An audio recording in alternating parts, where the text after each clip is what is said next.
নমস্কাৰ বন্ধু বান্ধৱীসকল, মই প্ranjana দাসে আপোনালোক সকলোকে মোৰ ইউটিউব চেনেল প্ranjana দাসলৈ স্বাগতম জনাইছো। আজি আপোনালোকৰ বাবে সৰু সৰু অথচ গুৰুত্বপূৰ্ণ কেইটামান প্ৰশ্ন লৈ আহিছো। চলচ্চিত্ৰ আপুনি বা মই সকলোৱে চাওঁ আৰু ভালো পাওঁ। আপোনালোকে বাৰু জানেনে অসমৰ প্ৰথম চলচ্চিত্ৰ নিৰ্মাতাগৰাকী কোন আৰু চলচ্চিত্ৰখনৰ নামটো কি? উত্তৰটো হৈছে অসমৰ প্ৰথম চলচ্চিত্ৰ নিৰ্মাতাগৰাকী হৈছে জ্যোতিপ্ৰসাদ আগৰৱালা আৰু চলচ্চিত্ৰখনৰ নাম আছিল জয়মতী। থিয়েটাৰ বুলি কোৱাৰ লগে লগে এটি বেলেগ ধৰণৰ আমেজ পোৱা যায়। আপোনালোকে বাৰু জানেনে অসমৰ প্ৰথম ভ্ৰাম্যমাণ থিয়েটাৰখনৰ নাম কি? যদি জানে কমেণ্ট কৰি জনাবলৈ নাপাহৰিব। উত্তৰটো হৈছে নটৰাজ থিয়েটাৰ।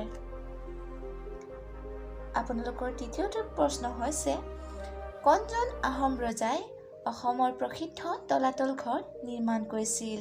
যদি জানে তেনেহ'লে আপোনালোকে জনাবলৈ নাপাহৰিব, লগতে লাইক, শ্বেয়াৰ আৰু ছাবস্ক্ৰাইব কৰি দিব মোৰ চেনেলটোক। উত্তৰটো হৈছে তলাতল ঘৰ নিৰ্মাণ কৰিছিল আহোম ৰজা ৰাজেশ্বৰ সিংহই।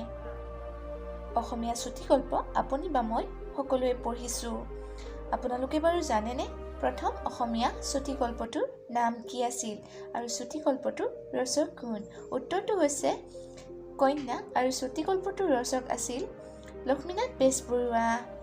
আমাৰ শেষৰটো প্ৰশ্ন হৈছে অসমীয়া ভাষা সাহিত্যৰ জনক মহাপুৰুষ শ্ৰীমন্ত শংকৰদেৱৰ বাল্যকালৰ নাম কি আছিল?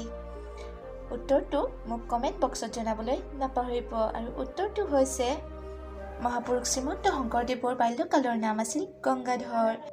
এনেধৰণৰ সৰু সৰু অথচ গুৰুত্বপূৰ্ণ কথা জানিবলৈ আপোনালোকে মোৰ ইউটিউব চেনেলটোক ছাবস্ক্ৰাইব কৰিব। থেংক ইউ ফৰ ৱাচিং।